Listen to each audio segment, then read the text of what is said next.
I can guess. I can guess. That's very good.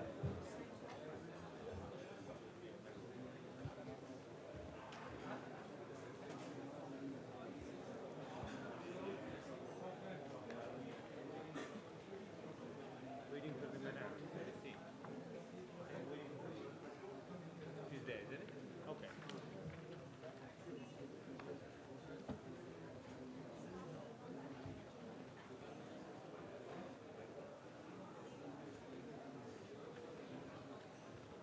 Yeah, shall we start? Yeah.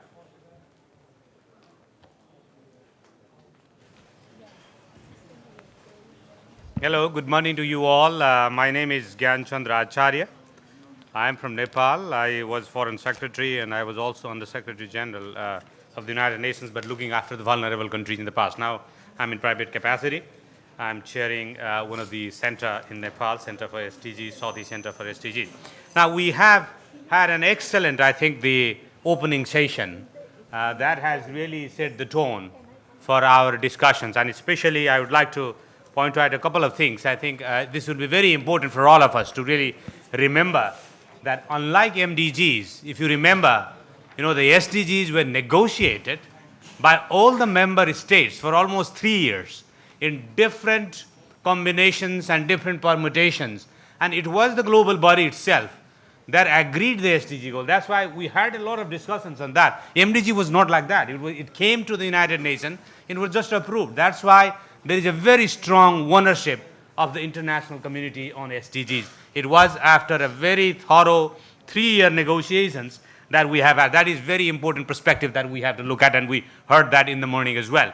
Second point that I would like to really stress, if you look at the SDG goals, now, you in the MDG we only have the social indicators.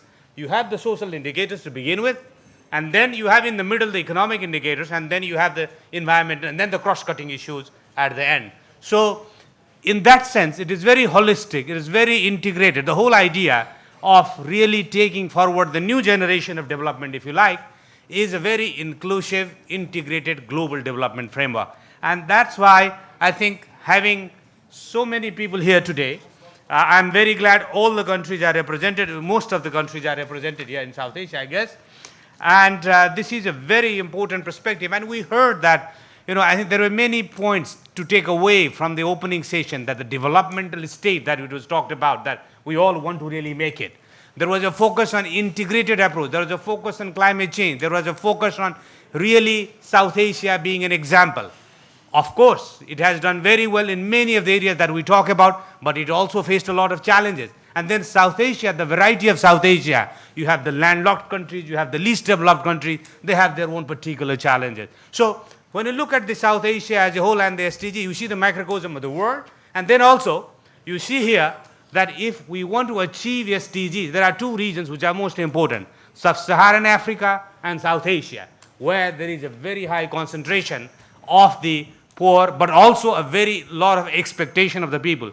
Because they started from very low, the progress has also been phenomenal in South Asia as well. We have done the review of the MDGs, we have done the review of the original SDGs, and we have seen that the countries that started from a very low base, including the smaller countries in South Asia, they have made also tremendous progress, and that's why it gives us a very strong hope that SDG will take us all along towards the objective of transforming world by 2030. And of course, we all know that we all have to do the national leadership, and ownership is really critical. This is how it really brings about change in a country.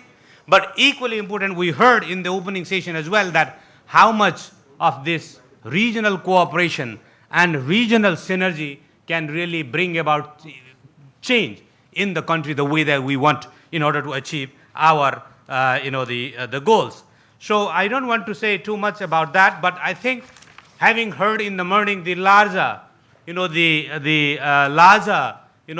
perspective of SDGs, I think it is very, very important for us to really delve a little bit deeper into the country situation where we stand. At the end of the day, it is the countries and of course the districts, the state and the local levels in the country itself that have to deliver on SDGs. So I think we have really, really smoothly moved on, transition into the next phase of our discussion, which is what is happening at the country level, what are the, the progress, and what is the status, and what exactly is the expectation, and what is happening on the ground, on the institution, on coordination, on integration, on finance, and so many other areas that you would like to really pick up.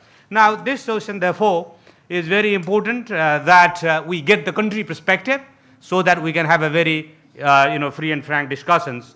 So how I would like to really go about this conference, this particular session, is that we will have a very distinguished panels, and then, of course, we will give the panelists 5 to 7. I must say that when I look around, I really, I'm challenged how to really manage the time, and this is always a very big challenge for all the moderators.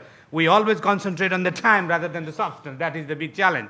But then I hope that we all cooperate with me and the other distinguished audience. We'll give them 5 to 7. 7, yes, to the max, I hope. If you can finish it in 5, that is well and good. And I would say that once the panel members speak before opening the floor, I'll also give a South Asian representative civil society organization will speak for 3 minutes, and then the open discussion will be followed, and then you may ask or comment on the presentation as well as the general review of the SDG 2030. So this is how we would like to proceed, and with your permission, let me begin the first presentation. Mr. Nabi Srus, Director General of Policy and RBM, Ministry of Economy, Afghanistan. I would suggest that in view of the time constraint that we have, we can all speak from our respective chairs so that we will save as much of a time. From chairs, if you like. Would like to go there? Okay. Well, okay. Well, I follow the national leadership is critical, we just facilitate everyone to do whatever. But definitely, you have the floor, sir. Mr. Nabi Srus.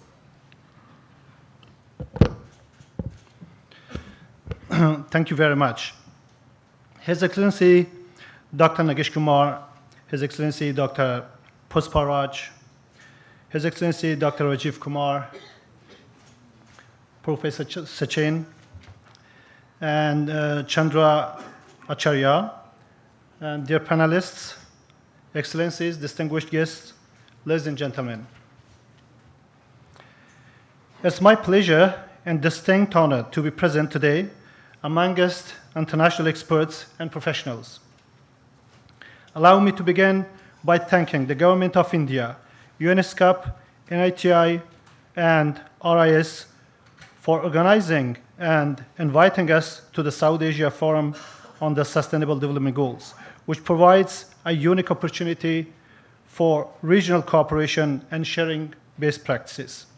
Afghanistan has committed itself to meeting the SDGs goals by the year 2030. Our efforts to meet the SDGs goals and targets must be understood in the broader context of the security and resource challenges that we face in Afghanistan.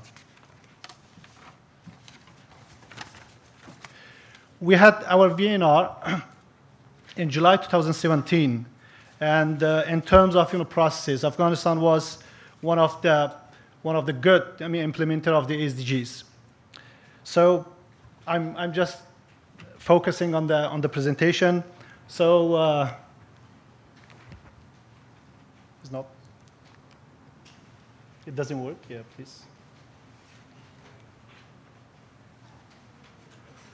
It works. You can see our Chief Executive or Prime Minister of Afghanistan, who who presented actually MDGs of Afghanistan, and also he was one who has committed towards attainment of SDGs in Afghanistan, and now he is chairing also the SDGs nationalization, alignment, and implementation process of SDGs in Afghanistan. Okay. So, in the hope that SDGs is bringing changes in the lives of people, so economic growth, and we are believing that we are leaving no one behind, and everyone gets in terms of poverty. We are shifting people from poverty line or from under poverty to a better life in the country.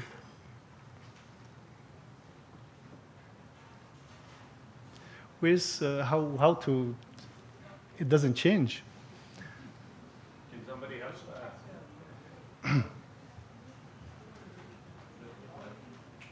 So I don't know where's the thing. Okay, it changed. Yeah, it's changed. Okay, yes, it's okay now.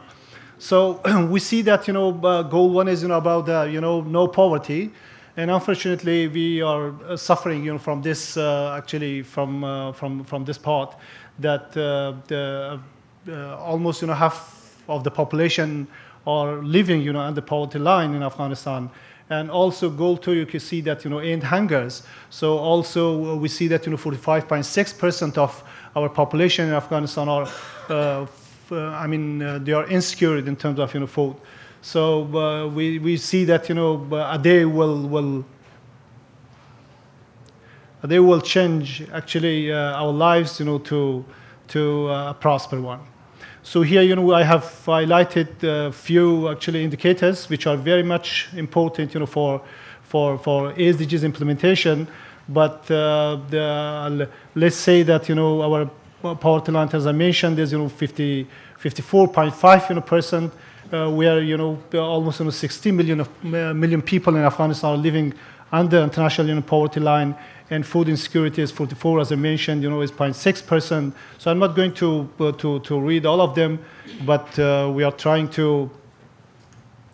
So whenever we talk about the SDGs, always we see that there are goals and there are targets, indicators, and baselines, and also annual targets. So people in our country, whenever you say talk about SDGs, they always feel they realize that there are 17 goals, 169 targets, and 232 indicators. But we have nationalized them, and we reduced the numbers of targets and indicators. So there is why SDGs for Afghanistan. We have few actually justifications that why we need actually to have SDGs to implement SDGs. In Afghanistan, we have actually divided the implementation of SDGs into 3 phases. One is nationalization, and another one is alignment and localization, then implementation. So nationalization is completed, alignment is also done, localization is ongoing, and we hope that in January 2019 we start implementation of SDGs.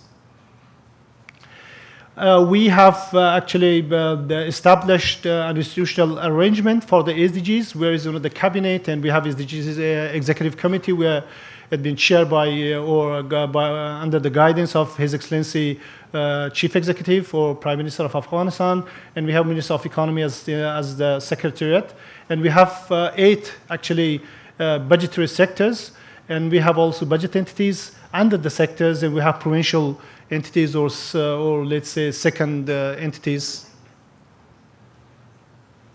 Sorry? You can't see? I don't know how. The lights, where are the lights? Where's the switch?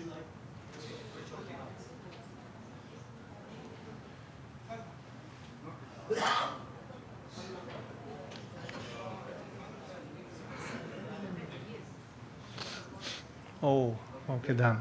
I'm sorry. So this is a kind of physical structure of SDGs that we have like indicators in the foundation, and we have targets, and we have those pillars or the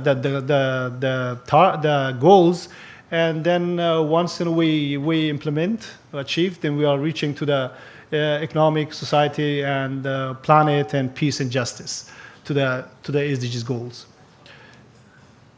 We have actually established national committees and also working groups to actually handle the nationalization alignment and also localization process. So we have here, all the different working groups and committees, which are under the Economic Committee of Council of Ministers. I'm so sorry, it doesn't work. Under those executive committee, we have working groups, and the sectors or budgetary sectors are under working groups. I'm so sorry, it really hardly works, this change this. We have actually, we have 30 ministries and also budget entities who are working directly with the implementation of SDGs. And also we have the 52 associate or sub-lead agencies, and we have 52 supporting agencies or international agencies in the country. So here, the logical linkage of SDGs, with the programs, with the sectors, and also budgetary programs and projects, we have just designed it in the way that once we get the projects implemented, we can achieve SDGs goals. Okay. So we have here the SDGs nationalization matrix that we have done the whole process of nationalization. Actually, my time consumed by this one. Actually, I'm pressing, it doesn't work. So please, you give me more time. So, yeah. So the whole process, we have done from 2016 to 2018. So we actually we have done, all the preparation, the nationalization, alignment, and we are reaching nearly to implementation of the SDGs. This one, we are working on this, that to make or to bring all actually this one, as you can see at the top,